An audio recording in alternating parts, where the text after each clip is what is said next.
다 함께 찬송가 478장 참 아름다워라 찬양하시면서 하나님께 예배를 드리기 위한 우리의 마음을 준비하겠습니다.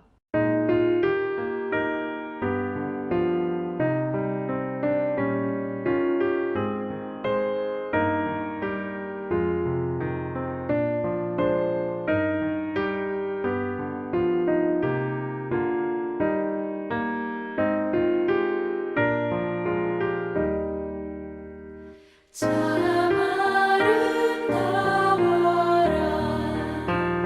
주님의 세계는 저 솔로몬의 옷보다 더 고운 백합화 주 찬송하는 듯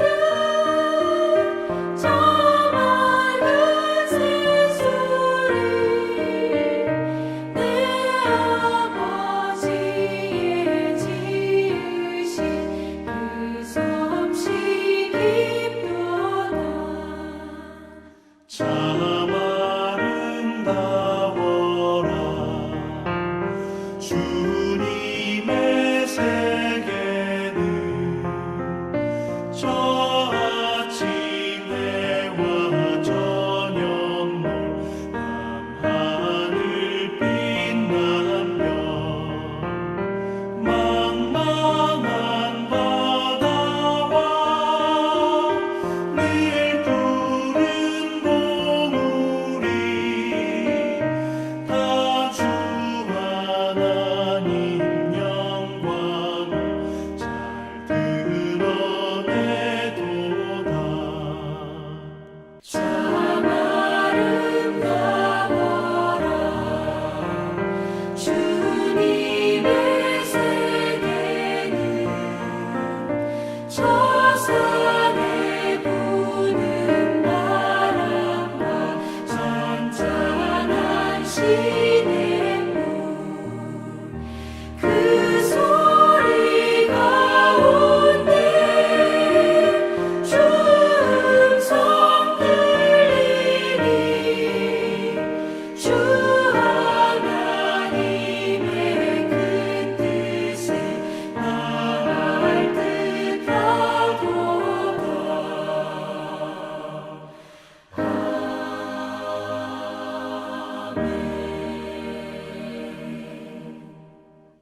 다 함께 사도신경으로 신앙 고백하심으로 일요 저녁 예배를 하나님께 드리겠습니다. 전능하사 전지를 만드신 하나님 아버지를 내가 믿사오며 그 외아들 우리 주 예수 그리스도를 믿사오니 이는 성령으로 잉태하사 동정녀 마리아에게 나시고 본디오 빌라도에게 고난을 받으사 십자가에 못 박혀 죽으시고 장사한 지 사흘 만에 죽은 자 가운데에서 다시 살아나시며 하늘에 오르사 전능하신 하나님 옆에 앉아 계시다가 저리로서 산자와 죽은 자를 심판하러 오시리라. 성령을 믿사오며 거룩한 공회와 성도가 서로 교통하는 것과 죄를 사하여 주시는 것과 몸이 다시 사는 것과 영원히 사는 것을 믿사옵나이다. 아멘. 하나님의 선하심과 인자하심을 감사드리며 이 시간 주를 예배하기 위하여 저희들이 모여 있사오니 성령께서 이 시간 임하여 주옵소서. 주님을 향하여 예배할 때에 우리의 경배를, 주님을 향한 우리의 찬양을 주님께서 기뻐 받아 주옵소서. 예수 그리스도의 이름으로 기도합니다. 아멘. 다 함께 찬송가 363장 내가 깊은 곳에서 찬양하겠습니다.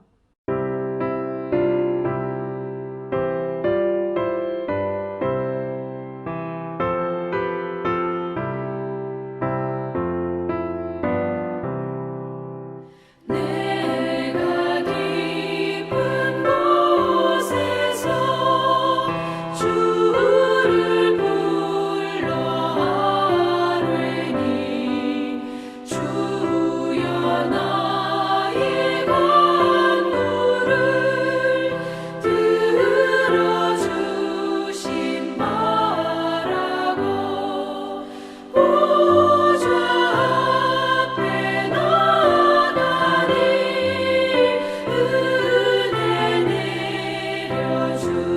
내려주소서. 주가 죄를 살피며 누가 능히 서리요. 오직 주만 모든 죄 용서하여 주시니 주님 앞에 떨면서 용서하심 빕니다. 하수꾼이 새벽을 기다리고 바라듯 나의 영혼 주님만 간절하게 바라네. 이스라엘 백성아 주를 바라보아라. 주의 크신 은혜와 그의 능력 바라라. 주의 깊은 은총에 우리 구원이 있으니 변함없는 주님만 믿고 기다릴지라.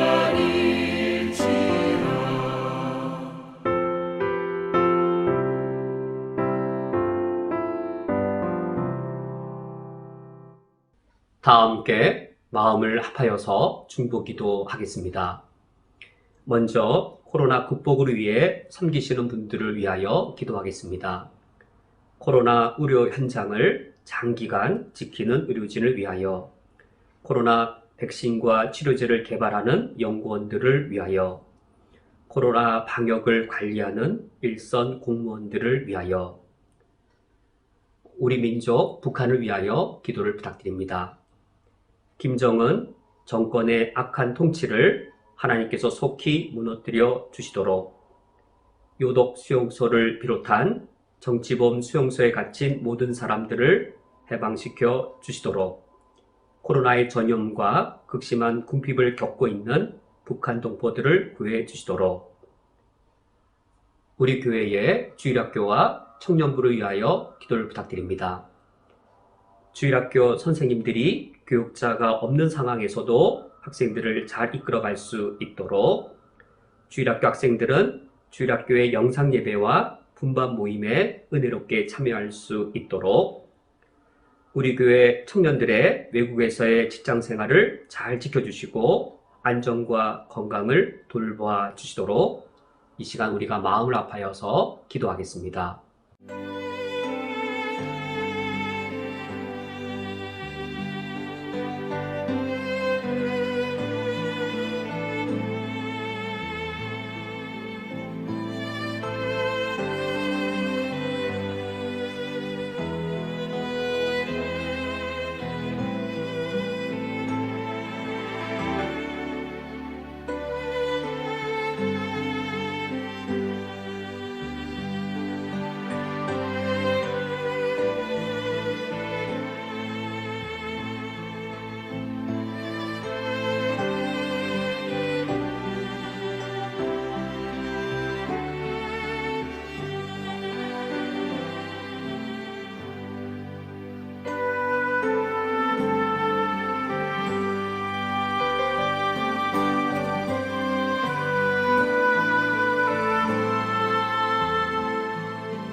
참 아름다워라 주님이 지으신 세계는. 하나님 아버지시여 주님께 찬양하며 주님께 기도합니다. 진실로 하나님께서 창조하신 이 세계에 하나님의 선하심과 인자하심이 가득하오니 그 사실을 신뢰합니다. 비록 우리 삶 속에 아픔과 슬픔이 코로나로 인한 여러 고통들이 만연해 있사오나 그럴지라도 하나님의 선하심과 인자하심이 더 권세 있게 이 세상을 다스리는 줄 믿습니다. 지금도 우리 사회 곳곳에서 하나님의 선하심과 인자하심을 드러내기 위해 수고하는 많은 사람들을 하나님이 친히 위로하여 주옵소서. 특별히 코로나 극복을 위해 섬기시는 분들을 하나님께서 축복해 주시기 원합니다. 코로나 의료 현장을 장기간에 걸쳐 지키는 의료진들 지켜주옵소서. 코로나 백신과 치료제를 개발하는 연구원들 돌보아 주옵소서. 이런 의료진들과 우리 연구원들, 그분들에게 맡겨진 소명과 사명이 매우 크오니 비록 육체적으로 힘들며 정신적 압박감이 매우 무거울지라도 하나님께 날마다 셈을 주시어서 코로나를 극복하는 그날이 올 때까지 능히 의료진으로서의 그리고 연구원으로서의 소명을 감당케 해 주옵소서. 코로나 방역을 일선에서 관리하는 공무원들의 그 수고와 노고를 주님이 기억하여 주시며 주님이 친히 격려해 주시옵소서. 하나님 아버지시여, 그러나 지금도 코로나 상황 가운데 가장 고통당하고 있는, 지구상에서 가장 어둠 가운데 있는 우리 북한 동포들을 주님이 기억해 주시기를 원합니다. 김정은 저 악한 통치를 속히 끝내주시기를 원합니다. 그들을 향한 하나님의 준엄한 심판이 속히 임하게 하여 주옵소서. 그 불의한 정권들이 수많은 무고한 사람들을 요독 수용소를 비롯하여 여러 정치범 수용소에 수십만 명의 사람들을 부당하게 억압하며 그들을 가둬두고 있사오니 속히 해방의 날이 올 수 있도록 축복하여 주옵소서. 최근에 코로나로 인하여서 북한 동포 수많은 사람들이 더더욱더 극심한 궁핍을 현재 겪고 있다고 하오니 하나님 아버지여, 우리 북한 동포들에게 속히 주님의 평화를 누릴 수 있는 날이 올 수 있도록 지켜 주시옵소서. 우리 교회를 주님이 기억해 주시기를 원합니다. 교육자가 없는 상황 속에서도 주일학교를 섬기시는 우리 주일학교 부서의 부장님들과 선생님들을 하나님께서 날마다 성령의 은혜로 또 학생들을 향한 이 사랑으로 교사의 소명으로 인도하여 주시어서 비록 교육자가 없는 상황일지라도 하나님이 친히 인도자가 되시어서 우리 선생님들이 주일학교를 능히 잘 감당할 수 있도록 인도해 주시옵소서. 우리 주일학교 학생들은 영상 예배로 또 분반 모임으로 선생님들을 만날 때에 우리의 자녀들 그 심령 속에 하나님이 친히 함께 하시는 믿음의 열매가 자라고 사랑의 열매가 자라는 축복을 더해 주시기 원합니다. 우리 교회 청년들 기억해 주시어서 외국에서 생활하며 또 외국의 직장 생활에 어려움을 겪고 있사오니 하나님께서 순간순간마다 돌보시는 자가 되시며 외국 생활할 때에 항상 안전을 지켜주시옵고 건강을 잘 돌아볼 수 있도록 도와주시옵소서. 예수 그리스도의 이름으로 기도합니다. 아멘. 성경 봉독하겠습니다. 오늘 성경 말씀은 구약성경 창세기 11장 27절부터 32절까지의 말씀입니다. 오늘 성경 말씀을 제가 봉독해 드리겠습니다.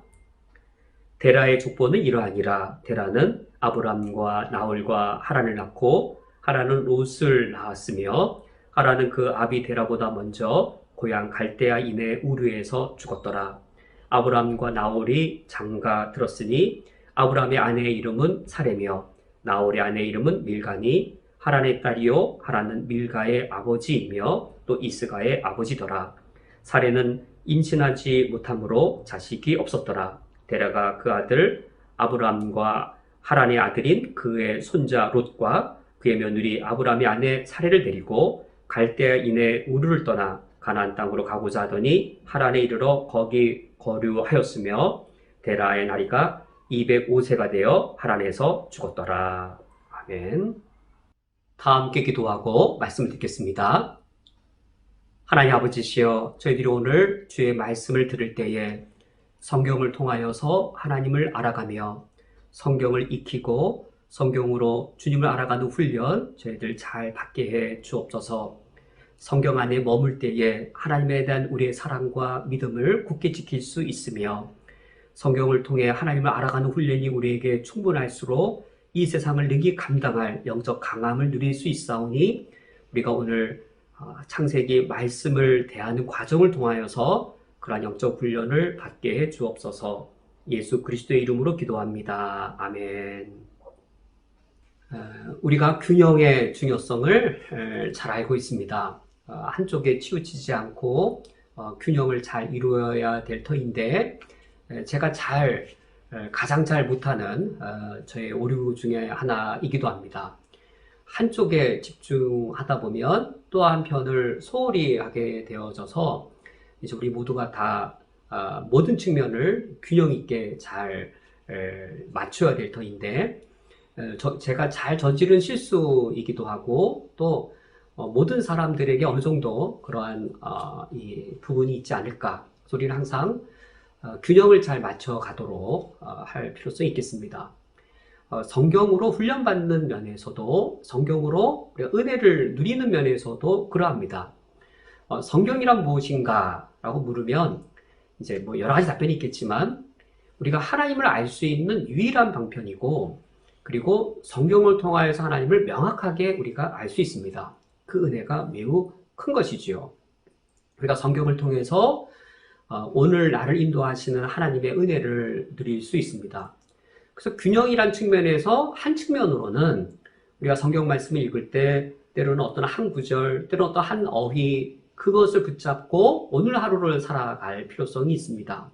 오늘 뭐 한 5절 또 6절 한 단락의 말씀 그 말씀만을 묵상할 때 이를테면 마태복음의 한 단락을 읽고 오늘 새벽에 말씀 묵상한다든지 큐티를 한다든지 할 때 그때 이 본문의 역사적 맥락이 어떻고 신학적은 어떻고 다 살펴서 그 문장을 해석하는 게 아니고 그 한 단락이나 한 단어, 한 구절 정도를 내가 읽고 묵상해서 오늘 나의 개인의 삶에 하나님의 그 인도하심과 또 은혜가 무엇인지를 그렇게 잘 누리도록 하는 그런 개인적 차원에서의 또 이제 그 한 단어, 한 단락에 있어서의 말씀을 내게 누리도록 하는 그런 영적인 경건의 훈련 필요하고 우리가 노력해야 하겠습니다.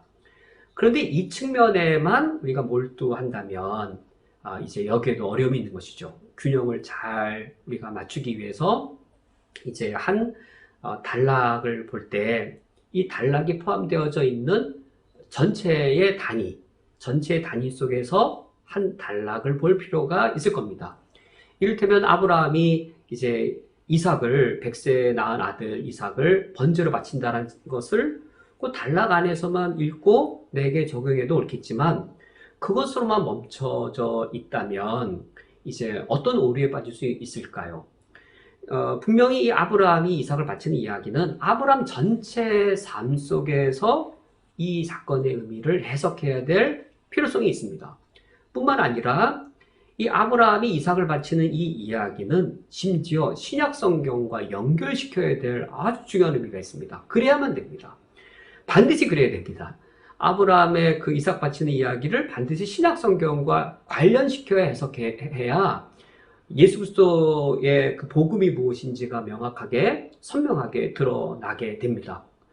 그 사건만을 따로 떼어서 계속 보는 것으로만 머물러 있다면 그렇다면 어떤 심각한 오류에 빠질 수 있을까?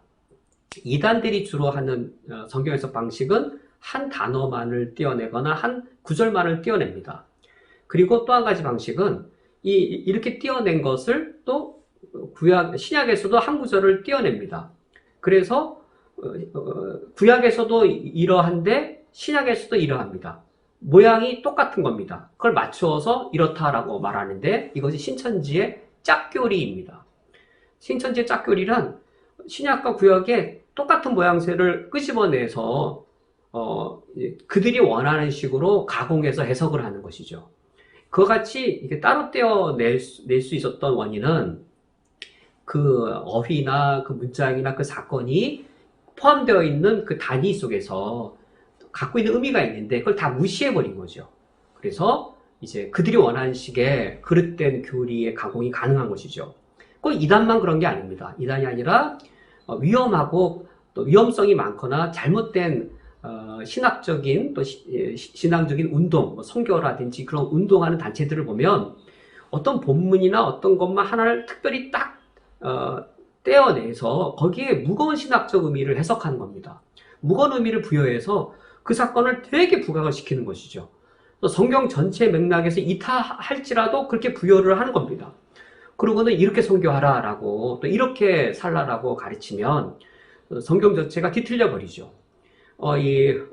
불건전한 성령운동도 마찬가지입니다. 성경의 어떤 한 부분만 이를테면 사도행전이나 누가복음만 딱 떼어서 성경 전체를 무시한 후 사도행전에서 이러하고 누가복음에서 이러하니 성령론은 이거다 라고 말을 하는 어떤 전체를 보지 않고 그것만을 떼어내서 무겁게 신학적 의미를 부여해서 그런 운동을 정당화하는 것들이 바로 이러한 이 성경 전체를 전체 속에 연관시키지 않는 그런 맥락에서 다 발생된 것입니다. 우리 그리스도인들은 이 두 가지의 균형을 잘 이룰 필요가 있습니다. 전체로도 보고 개별적으로도 보는 것에 우리가 두 가지를 잘 익혀야 되겠습니다. 우리는 그리스도인이기 때문에 그럽니다. 하나님이 말씀을 통해서 우리에게 은혜를 주셨는데 말씀을 통해서 주신 이 은혜를 우리가 누리고자 할 때에 이 말씀에 대해서 우리가 개인적으로 개별적인 그 단위로서 또 성경 전체의 연결 속에서 그 말씀의 의미를 깨닫고자 하는 훈련, 우리가 이거 평생 해나가야 될 훈련이겠고 또 우리가 마음속에 우리 심령 속에 뜻을 각오하고 정말로 내가 성경이 뭘 가르치는지 내가 반드시 그 진리를 내가 알아야 되겠다. 자동차 무면허 운전하면 안 되지요. 성경도 마찬가지인 겁니다. 우리가 자동차나 또 컴퓨터에 뭐 CAD나 이런 프로그램을 하기 위해서도 얼마나 많은 이 수고와 노력을 우리가 거기에 쏟아붓는지요. 성경을 그냥 들으면 쉽게 이해되어지는 드라마 보는 것처럼 이렇게 가만히 앉아도 들리는 구원의 진리의 말씀입니다. 사람의 영원한 생명을 살리고 죽일 수 있는 진리의 말씀을 우리가 때로는 드라마 보고 영화 보듯 이렇게 감상해서 알아들을 수 있는 진리의 말씀도 있겠지만 반드시 그런 건 아니죠. 정말로 우리가 사람의 생명을 살리고 죽이는 이 귀한 말씀, 중대한 말씀을 때로는 머리를 싸매고서라도 정말 이 말씀이 뭔가를 우리가 알기 위해 훈련받아야 될 필요성이 있겠고, 또 우리는 이런 두 가지의 양측면의 균형을 또 잘 맞춰야 하겠습니다. 이제 우리가 오늘도 아브라함을 살펴보고자 하는데, 앞서 우리가 함께 말씀을 나눈 것처럼 아브라함의 한 사건, 한 문장만 보는 것이 아니라 아브라함 전체 이야기 속에서 아브라함의 오늘 우리가 살펴보는 본문이 어떤 위치에 있는지를 고려하여서 살펴보고자 합니다. 우리가 본래 아브라함 언약을 살펴보려고 하다가 이제 아무래도 아브라함 이야기 전체를 살펴보면서 아브라함 언약을 함께 살펴보아야 충분히 이해가 되어지고 좀 더 이해가 쉬울 것 같아서 아브라함 이야기에 아브라함이 처음 등장한 장면부터 마지막 장면까지 살펴보는 게 좋겠다 싶어서 오늘부터는 아브라함이 처음 등장하는 시작 부분부터 살펴보고자 합니다. 아브라함 이야기 살펴보되 오늘 살펴본 본문을 아브라함 이야기 전체 속에서 연관된다라는 맥락에서 살펴보겠고, 더불어서 아브라함 이야기는 반드시 신약 성경에 예수 그리스도가 중심되어진 신약 성경과 관련지어서 봐야 된다라고 하는 이 관점 속에서 오늘의 본문을 살펴보고자 하겠습니다. 살펴보려 합니다. 창세기 11장 27절 말씀부터 우리가 오늘 함께 읽었는데, 창세기 11장 27절 말씀에 데라의 족보는 이러하니라. 우리가 지난주 살펴본 것처럼 톨레돗, 엘레 톨레돗이란 단어가 나오면 새로운 단락이 시작되어지는데, 데라의 톨레돗이 11장 27절부터 시작되어집니다. 이제 창세기에서는 6번째 톨레돗이고 창세기 2부가 시작되어지는 첫 번째 톨레돗이기도 합니다. 데라의 톨레돗의 주인공은 데라가 아니라 데라의 아들 아브라함이 주인공입니다. 그런데 어떤 이야기가 처음 시작될 때 우리가 영화를 본다든지 연극을 본다든지 이야기가 시작될 때 첫 장면부터 누가 주인공인지 대부분은 알지 못한 상태로 이야기가 이제 진행이 되는 것이죠. 이야기가 진행이 되면서 저 사람이 주인공이구나라는 것을 알게 되어지고, 일단 2시간짜리 영화가 진행될 때 앞에 한 3분이나 5분 첫 번째 컷, 첫 번째 장면에서는 사실 누가 주인공인지 잘 모를 수 있습니다. 여러 명이 등장해서 뭐 사소한 이야기를 할 수도 있겠고, 어떤 뭐 크지 않은 뭐 잔잔한 에피소드 사건들이 일어날 수도 있겠고, 그런 이야기가 처음에 시작이 되어집니다. 그런데 그렇게 사소하고 별로 중요하지 않은 이야기가 왜 제일 첫 부분에 있을까요? 많은 경우에 영화를 보면 이제 앞부분에 이런 이야기가 나중에 보면 이제 앞부분에 이야기가 있어야 뒷부분의 이야기가 가능해지는 경우가 많이 있습니다. 서두에 이제 주요한 인물들이 등장하는 것이죠. 여러 인물들, 주요한 인물들이 등장을 하고 그 A란 등장인물과 B란 인물이 어떤 관계인지가 그 서두에서 이야기가 되어지고, 서두에서 어떤 사건들이 있는데 그 당시에는 몰랐는데 이야기가 전개될 때 이 서두에 있는 그 작은 사건이 실제로는 주인공이 이야기를 이끌어갈 때 아주 중요한 모티브가 되어지는 것들이 이제 이 서두에 등장하는 경우가 있습니다. 그래서 이제 뭐 서부 영화 같은 경우에 뭐 총잡이가 누군가를 죽이려고 하는데 왜 죽이려고 하는가? 서두를 봤더니 뭐 부모를 죽인 원수더라. 이 서두를 봐야만 그 이야기가 이제 해명이 되는 거죠. 서두를 안 보면 뒤에 진행된 이야기가 잘 해석이 안 되는 것처럼 아브라함의 이야기도 동일합니다. 창세기 11장 27절에서 32절 이 이야기는 이 데라가 주인공입니다. 데라의 족보인데 데라의 아들 아브라함이 주인공이 아니고 여기에서는 요 단락 제일 앞부분 이 장면에서는 데라가 주도적 인물로 이제 이끌고 나옵니다. 데라가 죽어야 이야기가 끝납니다. 이 이야기가 그 왜 앞에 있는가? 이제 아브라함 이야기 전체가 진행될 때 주요한 인물들을 먼저 소개해주고 있습니다. 이제 내용을 보시면 여기에 아브라함 이야기 전체의 주요한 인물들이 여기 소개되어져 있고, 또 하나 아주 중요한 것, 아브라함 이야기가 전체를 형성함에 있어서 뼈대 역할을 하는 두 개의 모티브를 이 첫 장면에서 먼저 알려주고 있습니다. 그것이 무엇인지 한번 살펴보겠습니다. 27절에 데라의 족보는 이러하니라 라고 하면서 데라에게 세 아들이 있음을 열거해 주는데, 가장 중요한 인물부터 먼저 얘기해 주고 있습니다. 아브라함, 그리고 나홀과 하란. 이것이 이제 태어난 순서, 아브라함 장자이다 라는 의미라기보다도 이야기의 배역의 중요성, 중요한 배역부터 이제 먼저 나온 것이죠. 아브라함, 나홀, 하란을 낳았다라고 되어 있는데, 사실 이 데라에게 아들이 3명만 있었을까? 더 있을 가능성이 높지요. 그런데 성경은 이 아브라함 이야기에 필요한 등장인물만을 여기에 언급하고 있습니다.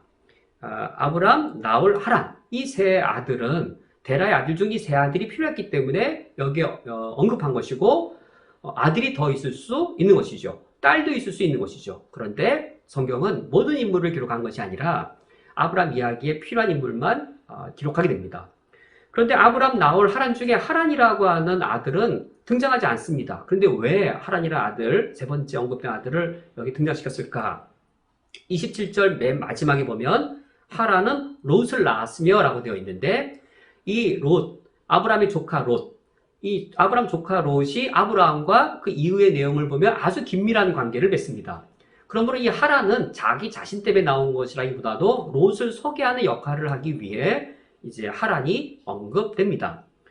그리고 28절 말씀에 하란은 그 아비 데라보다 먼저 고향 갈대아인의 우르에서 죽었더라. 이제 이 데라의 세 아들 중에 하란은 갈대아 우르에서 죽었고, 이들의 고향은 본래 갈대아 우르였음을 알려주고 있습니다. 이 우르는 오늘날 고고하게 발견해 가면 달을 섬기던 고향이었습니다. 이제 이 데라는 우상 만드는 그 집안이었죠. 달신의 우상을 만들었을 가능성이 높겠습니다. 이 우상 만드는 우상 제작업자, 그 일을 하는 이 데라의 집에 아브라함, 나홀, 하란 세 아들이 있었는데, 하란이라는 아들은 먼저 죽었고 그들의 본거지 고향은 갈대아 우르였다는 사실을 27절, 28절에서 말씀해주고 있습니다. 그러면 이제 세 아들 중에 하란은 죽었고 남은 두 아들, 아브라함과 나홀, 이 두 아들은 어떠한가? 이 두 아들을 29절, 30절에서 소개해주고 있는데, 이 아브라함과 하란, 이 두 아들의 소개를 여러 가지로 소개할 수 있을 터인데, 그 많은 걸 다 소개하는 것이 아니라 앞으로 아브라함 이야기가 전개될 때에 주요한 모티브가 될 사건 하나만을 여기 소개하고 있습니다. 이야기가 그런 것이죠. 아브라함과 나홀에 대해 아브라함 성격은 어떻고 나홀이라는 아들은 어떤 성격이고 뭐 그런 소개를 하고 있는 게 아니고, 앞으로 아브라함 이야기 전개의 핵심 모티브가 될 사건 한 가지만을 언급하면서 아브라함과 나홀을 소개하고 있습니다. 그래서 어떤 사건이냐면 29절에 아브라함과 나홀이 장가 들었으니, 두 아들이 장가든 이야기 한 사건을 특별하게 언급하고 있습니다. 장가를 들었으면 당연히 아들을 낳아야 되겠죠. 그리고 장가를 들었으면 누구랑 결혼을 했을까요? 나홀의 경우는 이제 밀가랑 결혼했고, 아브라함의 경우는 사레와 결혼을 했습니다. 그래서 이제 두 아내의 이름도 여기서 언급을 하는데, 다 주요한 등장인물들인 것이죠. 아브라함, 나홀. 하란은 죽었으니까 등장 안 할 것이고, 롯은 등장하게 될 겁니다. 근데 아브라함이 사라와 결혼했으니 사라도 등장할 것이고, 나홀이 밀가랑 결혼했으니 밀가도 이제 등장할 겁니다. 이 주요한 등장인물들을 말해주고 있습니다.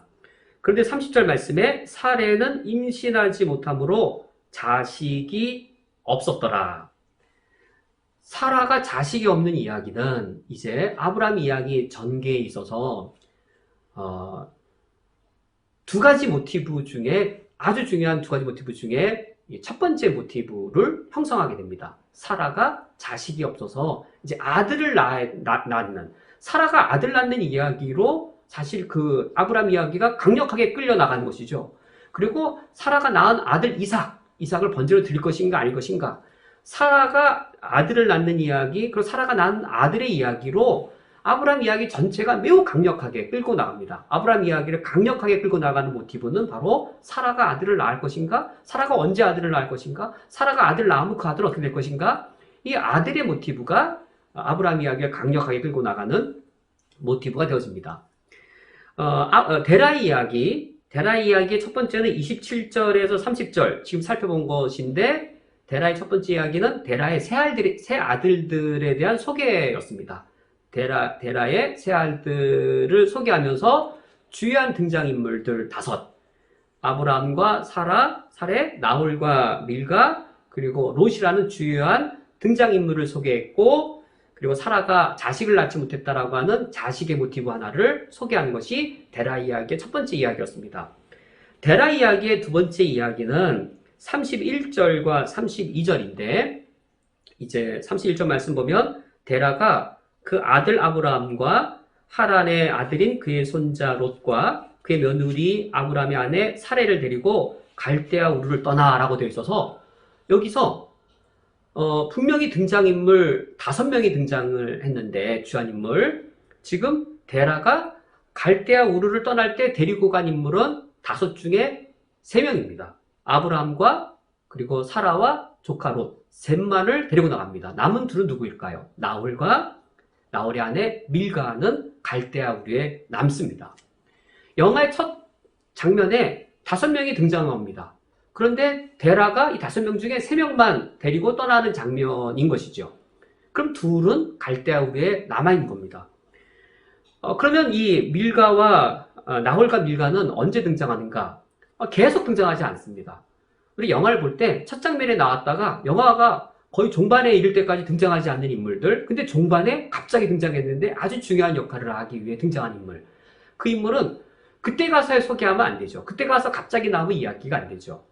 그래서 미리 앞서 영화의 끝부분에 나올 걸 미리 알고 그걸 전제로 이제 서두에 나왔던 것이죠. 나홀과 밀가는 언제 등장하는가? 아브라함이 100세에 이삭을 낳았습니다. 그리고 이삭이 40세까지 되었습니다. 그런데 결혼을 못한 겁니다. 그리하여 노쇠한 아브라함이 며느리를 얻기 위해 자기 본토로 종을 보냅니다. 그 종이 아브라함의 고향에 가서 이 리브가라고 하는 여인을 이제 아브라함의 며느리로, 이삭의 아내로 데리고 옵니다. 이 리브가가 누구일까요? 그 고향집으로 갔을 때, 아브라함의 종이 고향집에 아브라함의 며느리를 찾기 위해 갔을 때 누구의 집으로 갔을까요?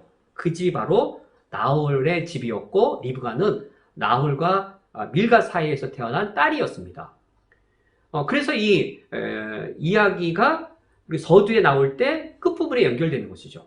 성경을 읽을 때 이렇게 성경 스토리들이 이렇게 연계가 되어지고 있습니다. 그렇게 연계가 되는 것을 알고 읽을 때 훨씬 더 재미도 있겠고, 재미만 있는 것이 아니라 성경의 의미들을 우리가 더 파악할 수 있습니다. 이건 한 예에 불과할 뿐이죠. 그리고 31절에 갈대아 우르를 떠나 가나안 땅으로 가고자 하더니, 이 말씀을 보면 이 데라가 갈대아 우르를 떠날 때 분명히 가나안 땅으로 가고자 했다라고 해서 갈 방향을 모르는 것이 아니고 갈 방향을 명확하게 알고 있습니다. 근데 제가 어릴 적에 전도사님일지 또 주일학교 선생님일지 이렇게 배운 기억이 나요. 하나님이 갈대아 우르를 떠나라고 하셨는데 어디로 가야 될지 알지도 못하는 데로 가라 하셨다. 그러니 얼마나 아브라함이 힘들었겠느냐라고 그런 설교인지 가르침을 들었는데, 그것도 잘못된 지식인 것이죠. 아브라함이 갈 곳을 명확하게 알고 있었습니다. 그런데 그런 오해를 할 만한 소지가 있습니다. 히브리서 11장 8절을 보면, 믿음으로 아브라함이 부르심을 받을 때에 순종하여 장래에 유업받을 땅으로 나아갈 때 갈 바를 알지 못하고 나아갔으며, 갈 바를 알지 못하고 나아갔으며란 이 어구만 따로 떼어서 아마 그렇게 해석한 것 같습니다. 우리가 분명히 히브리서도 읽고 분명히 창세기도 읽었는데 두 성경을 연관지어서 이렇게 성경이 이쪽 성경에서 충분히 얘기하지 않는 내용을 보충해 주는 식의 그런 거에 익숙하지 않고 그냥 단락 한 문장 개인 경건 그쪽에 너무 치우쳐져 있다면 이런 실수를 우리가 범할 수도 있겠습니다. 또 갈대아 우르를 떠나라고 한 말씀을 보면 저는 창세기 12장, 저는 11장이거든요. 창세기 12장에서 하나님이 아브라함이 나타나 내 본토 친척 아비집을 떠나라는 창세기 12장이 갈대아 우르인 것으로 여기고 가르치는 경우들을 여러 번 제가 접했습니다. 학생 때. 창세기 12장이 갈대아 우르이고 하나님이 갈대아 우르에서 아브라함에게 나타나셔서 떠나셨는데 창세기 12장이다라고 했는데 창세기 11장 끝에서가 뭐냐면 창세기 11장 32절 데라는 나이가 205세가 되어 하란에서 죽었더라라고 되어 있으므로 창세기 12장은 갈대아 우르가 아니라 갈대아 하란인 것이죠. 우리가 성경을 좀 이렇게 사소하게 읽고 성경을 진지하게 읽지 않다 보면 이제 그와 같은 실수, 이건 작은 실수이지만 제가 뭘 강조하려고 하는 거냐면 우리가 성경을 신구약을 다 같이 진지하게 읽고 연결시켜야 된다라고 하는 거. 선입관을 가지고 무조건 읽을 때 성경을 연결시키는 그런 자세가 없을 때 이런 사소하지만 이런 실수를 범할 수 있는 것이죠. 사실 그러면 하나님이 갈대아 우르에서는 안 나타나셨나? 아닌 것이죠. 하나님이 아브라함에게 갈대아 우르에서 나타나신 것도 맞습니다. 갈대아 하란에서도 나타나셨고 갈대아 우르에서도 나타나셨습니다. 그걸 어떻게 알 수 있냐면 사도행전 7장에 보면 스데반 집사님이 긴 설교를 하고 도레마다 순교를 하시는데 그때 긴 설교 속에 아브라함의 이야기를 이렇게 들려줍니다. 사도행전 7장 2절에 스데반이 이르되 여러 부형들이여 들으소서 우리 조상 아브라함이 하란에 있기 전 메소포타미아에 있을 때 여기 사도행전 7장 2절에 이 메소포타미아 하란에 있기 전 메소포타미아가 바로 갈대아 우르인 것이죠. 영광의 하나님이 그에게 보여 3절 이르시되 내 고향과 친척을 떠나 내가 내게 보일 땅으로 가라 하시니 라고 하셔서 하나님이 아브라함에게 나타나실 때 갈대아 우르에서도 한번 나타나셨고 갈대아 하란에서도 나타나셨는데 갈대아 우르에서 나타나신 사건은 사도행전에서 말씀해주고 있는 것이죠. 우리가 분명히 사도행전도 읽었을 것이고 창세기도 읽었을 터인데 성경을 우리가 진지하게 읽지 않으면 성경을 읽고 나서도 이제 두 지식을 혼재해서 혼용하여 이처럼 잘못할 수도 있을 겁니다. 여기에서 이 31절과 32절에서 여기서도 아주 중요한 아브라함 이야기의 두 번째 모티브가 나옵니다. 가나안 땅으로 가고자 하더니 라고 하는 두 번째 중요한 모티브입니다. 아브라함 이야기 전체를 강력하게 끌고 나가는 이야기가 뭐냐면 아브라함으로 하여금 가나안 땅으로 가게 하여서 가나안 땅에 계속 머물게 하는 겁니다. 가나안 땅을 떠나가면 안 됩니다. 가나안 땅을 떠나가면 아브라함이 하나님의 약속을 믿지 못하는 것이고 믿음이 없는 것이죠. 그래서 이 아브라함 전체 이야기를 강력하게 끌고 나가는 두 개의 모티브가 아들의 이야기와 땅의 이야기인데 이 두 이야기가 이미 창세기 11장 후반부인 아브라함 이야기의 첫 번째 이야기에 이미 이 두 모티브가 나와 있습니다.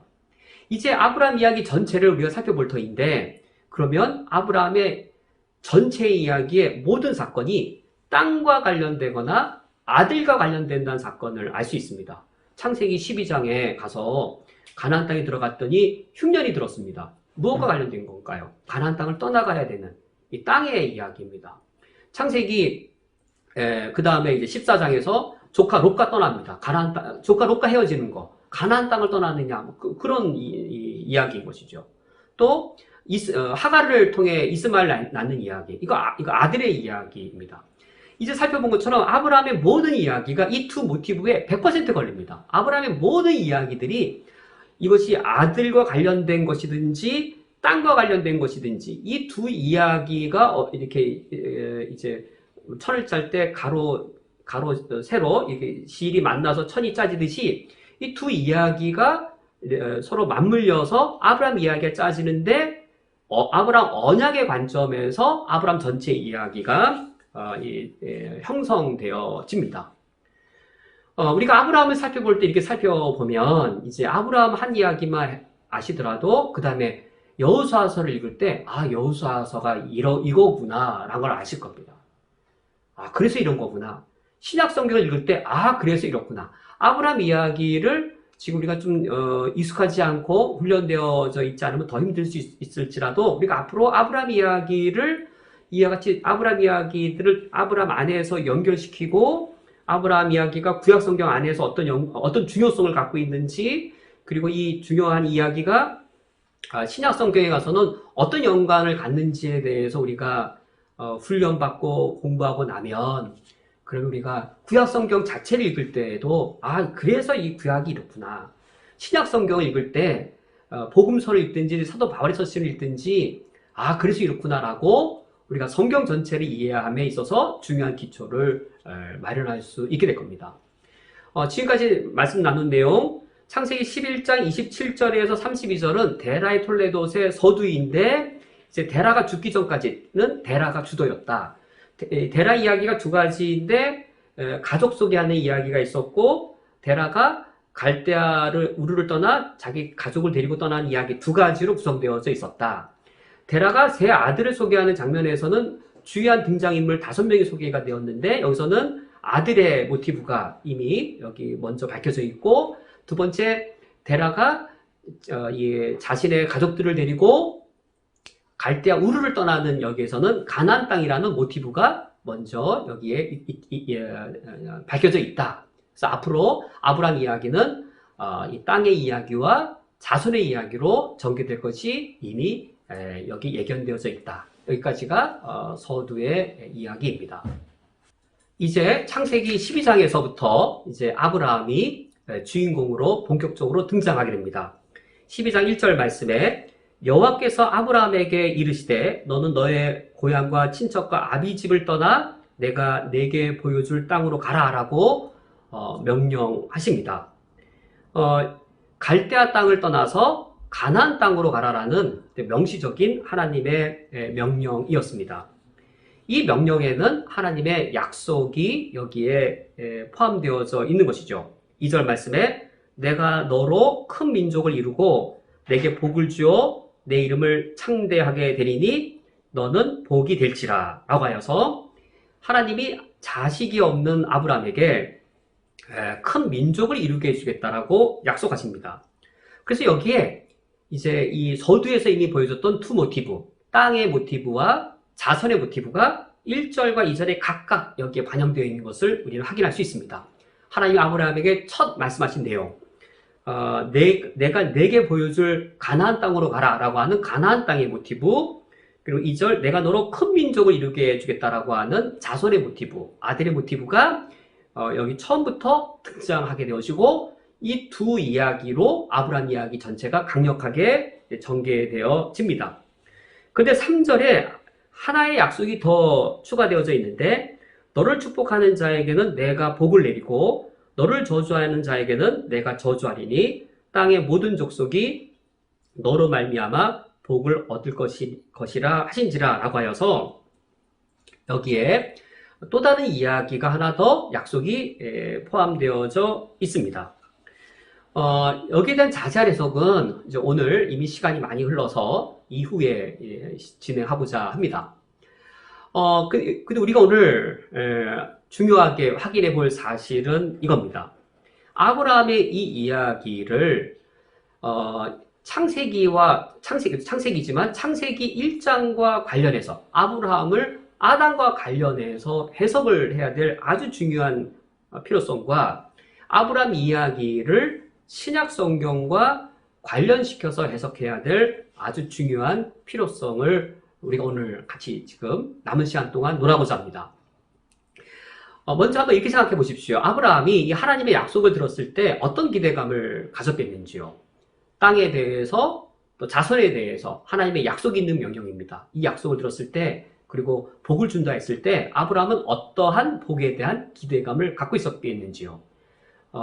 가나안 땅이라고 하는 실제적인 현실적인 땅을 나에게 주실 것인데, 그런데 나에게 정말로 이 자손이 없는 이 문제까지 해결해 주셔서 나로 하여금 자손을 번성케 하고 그 번성한 자손들이 이 가나안 땅을 소유하여서 가나안 땅을 다스리는 자가 되게 해줄 것이다. 그 정도로 아브라함이 처음에는 이해했을 겁니다. 그 다음에는 어땠을까요? 이제 우리 다음 주부터 보겠지만 갈대아 우르를 떠났을 때 아브라함의 믿음이란, 갈대아 우르를 떠났을 때 아브라함의 믿음이란 이제 믿음이 시작된 것이었습니다. 이제 믿음이 시작되었을 때 아브라함의 믿음이 하나님께 대한 기대와 소망을 갖고 있습니다. 아, 내가 하나님을 믿어서 순종하면 나에게 현실적인 복들을 주셔서 땅을 얻게 하시고 자녀도 번성케 하시는 그 복을 주실 것이다라고 당연히 기대했겠죠. 그런데 기대하자마자 아브라함에게 닥친 것은 실망감이었습니다. 하나님께 대하여서 계속 실망합니다. 75세에 가나안 땅 들어와서 무려 25년을 실망하고 그리고 그제서야 100세가 되었을 때 아들 낳는데 아들 하나 낳습니다. 아브라함은 죽을 때까지 그가 기대했던 축복을 누리지 못하고 죽었습니다. 그러니까 죽을 때까지 실망할 수 있었던 것이죠. 아브라함이 갈대아 우르를 떠났을 때 믿음으로 떠났습니다.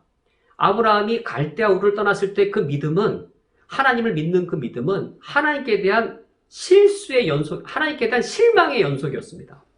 하나님을 의심하거나 하나님께 대해 실망하거나 하나님께 실망하고 하나님을 더 이상 믿지 못하겠다고, 이제는 내 몸에서 날짜가 내 후손이 아니고 우리 집에 있는 다메섹 엘레셀이 이제 내 상속자가 될 겁니다. 하나님께 실망하고 하나님을 믿지 못하고, 그게 아브라함의 믿음이었습니다.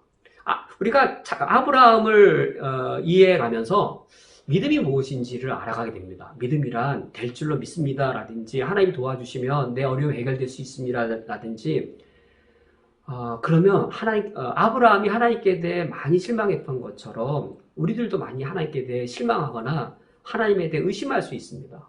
왜 이러지? 하나님 믿었는데, 하나님 말씀 순종했는데, 하나님 하라는 대로 했는데 왜 이러지? 아브라함이 그랬을 거예요. 그런데 아브라함의 믿음이 자란다는 말이 무엇이었을까요? 하나님께 대한 실망할 수가 없는 것이죠. 하나님을 의심할 수가 없는 것이죠. 왜냐하면 하나님은 선하시고 신실하신 분이니까 실망시키지 않는 하나님일 거 아닙니까? 그 길은 무엇이냐면, 아브라함이 하나님을 새롭게 알고 하나님을 바르게 알고 새로운 시각에서 그가 하나님의 약속을 이해하고 깨닫는 것이었습니다. 그렇지 않으면 계속 실망인 거예요. 하나님의 약속이 무엇인지를 바르게 알고 하나님의 내게 주시려고 한 복이 무엇인지 올바르게 알아가면서 아브라함이 하나님께 대한 실망이 하나님께 대한 소망으로 바뀌게 되었습니다. 그게 아브라함의 참된 믿음이었어요.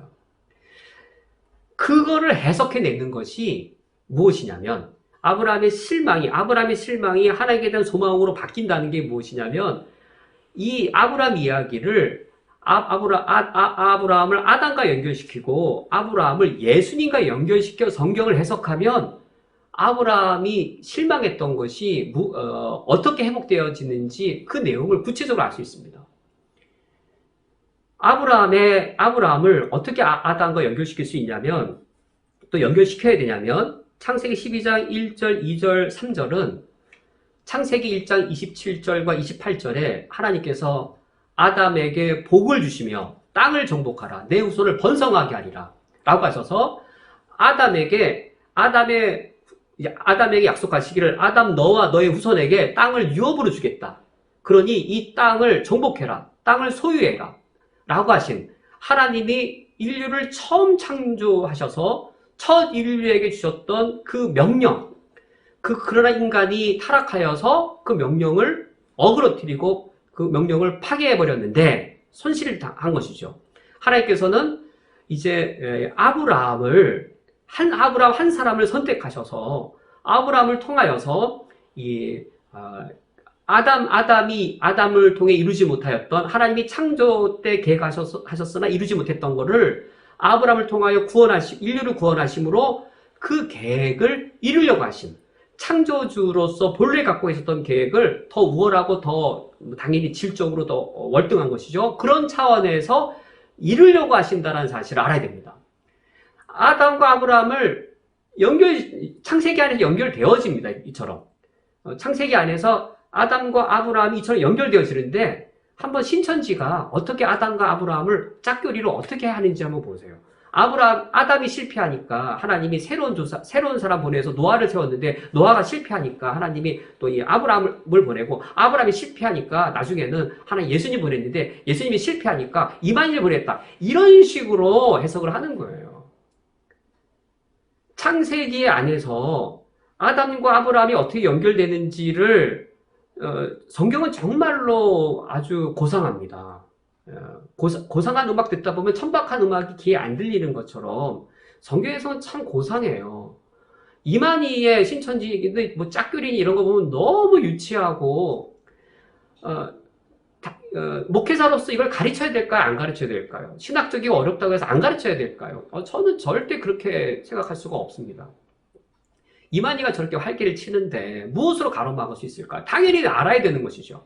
신천지 정연이 되기 위해서 일주일에 3일이나 여러 시간을 몇 달을 거쳐서 배운다고요. 당연히 우리 교회 그리스도인들은 당연히 배워야 되겠죠. 영혼의 생명을 다루는 이 귀한 말씀입니다. 우리가 컴퓨터 프로그램 배울 때도 아주 머리를 싸매서 배우죠. 우리가 설교 말씀이나 성경 말씀은 드라마 보는 것처럼 이렇게 가만히 편하게만 들어도 영화 감상하듯이 이렇게 보아도 들으면 들린 대로 들려지는 그런 말씀으로만 우리가 대해서는 절대 안 됩니다.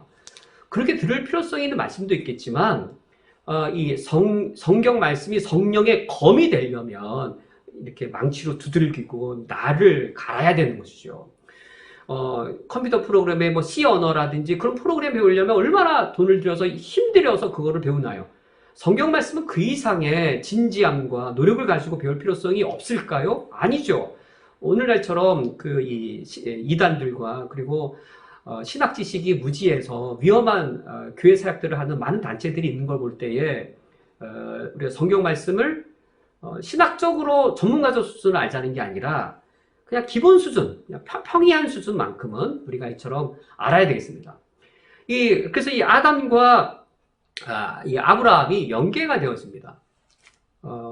후에 이 부분만 필요한 주제가 있을 때 좀 더 자세하게 언급하겠고, 제가 오늘 지금 말씀드리려고 하는 거는 아브라함을 해석할 때 아담과도 연결이 되어지는구나. 혹시 누군가 이단이 와서 말하면 그걸 끊어버리셔야 됩니다. 그런 식 연관이 아니라 다른 연관성이 있다고. 그럼 어떤 연관성이 있을까요? 여기 창세기 12장 1절 내가 내게 보여줄 땅으로 가라. 이 가나안 땅. 아브라함 죽을 때까지 가나안 땅을 소유하지 못했습니다. 막벨라 굴 외에는 가나안 땅을 소유하지 못했어요. 아브라함의 믿음, 그의 믿음은 하나님을 믿을수록 실망한 것일 수밖에 없는 것이었어요. 실망하지 않으려면 믿음이 소망으로 바뀌어야 돼요. 믿음이 소망으로 바뀌어야만 아브라함이 하나님께 대한 실망을 하지 않는 거예요. 그게 믿음 성장입니다. 아브라함의 믿음에는 소망 차원이 포함되어져 있는 거예요. 어떤 소망이었냐면 히브리서 11장 8절에서 10절에 이 가나안 땅에 대한 아브라함의 믿음이 소망으로 바뀌는 장면이 나오는데, 그 중에 10절 말씀만 읽어드리면 히브리서 11장 10절 말씀에 이는 그가 하나님이 계획하시고 지으실 터가 있는 성을 바랐습니다. 아브라함이 나중에는 하나님께 얼마나 실망했을까요? 왜 가나안 땅 안 주시냐고. 나중에 가나안 땅이 뭔지 알았습니다. 하나님이 계획하시고 지으실 터가 있는 그 성이 하나님이 내게, 나와 우리 자손들에게 주실 유업이란 걸 알게 되었습니다. 히브리서 11장 8절부터 10절 이 전체를 한번 우리 전도님들께서 한번 읽어보시기 바랍니다. 그리고 12장 2절에 내가 너로 큰 민족을 이루고, 이 큰 민족을 이룬다는 것도 아브라함이 얼마나 실망스러웠을까요? 아브라함이 죽을 때 사라를 통하여서 자녀가 몇 명이었나요? 죽을 때까지 자녀가 이삭 하나였고, 이삭도 늦장가를 가서 40세에 결혼해서 60세에 쌍둥이 아들 둘, 에서와 야곱을 낳았을 뿐이에요. 그러므로 아브라함이 죽을 때 눈으로 목격한 자기 후손은 3명밖에 없었어요. 이삭과 에서와 야곱. 하나님의 약속이 이루어진 걸 못 보고 죽었어요. 만약에 아브라함이 믿는 것, 주시줄로 믿습니다라고 하는 그의 믿음의 실망이 소망으로 바뀌지 않았더라면 아브라함의 신앙은 성장할 수 없었던 것이죠. 아브라함의 믿음이 소망으로 바뀌어서 하나님께 대해 실망한 것이 아니라 기쁨의 소망을, 자녀가 이 땅에 3명밖에 없음에도, 후손이 3명밖에 되지 않음에도 기뻐할 수 있었던 것이죠. 그것이 마태복음 8장 10절에서 12절을 한번 읽어보시면 예수님께서 아브라함의 후손을 어떻게 해석을 하시냐면, 믿음을 갖고 있는 이방인들이 아브라함의 후손이라 하면서 8장 11절에 또 너희에게 이르노니 동서로부터 많은 사람이 이르러 아브라함과 이삭과 야곱과 함께 천국에 앉으려니와 라고 해석을 하십니다. 사도 바울도 갈라디아 3장 7절에 그런즉 믿음으로 말미암은 자들은 아브라함의 자손인 줄 알지어다 라고 하여서 혈통으로 말미암은 자들이 아브라함의 자손이 아니라 이 약속을 유업으로 얻을 아브라함의 자손들은 믿음으로 말미암은 영적 아브라함 후손인 것을 해석하고 있는 것이죠.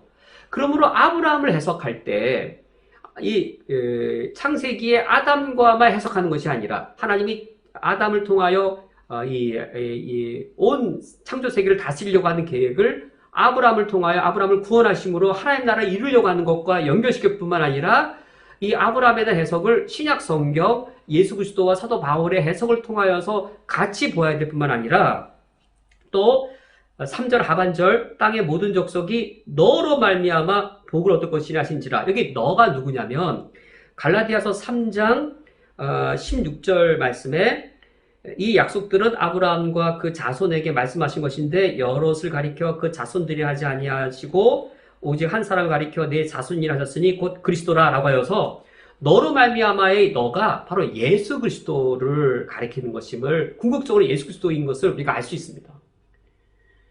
오늘 지금 제가 서론식으로 말하는 이 부분들을 지금은 어려워서 이해를 못 하시겠지만 제가 지금 주장하려고 성도님과 나눌 내용은 뭐냐면 가나안 땅, 아브라함의 후손, 아브라함의 씨 이것들을 신약 성경을 통해서 볼 때 해석이 되어진다는 겁니다.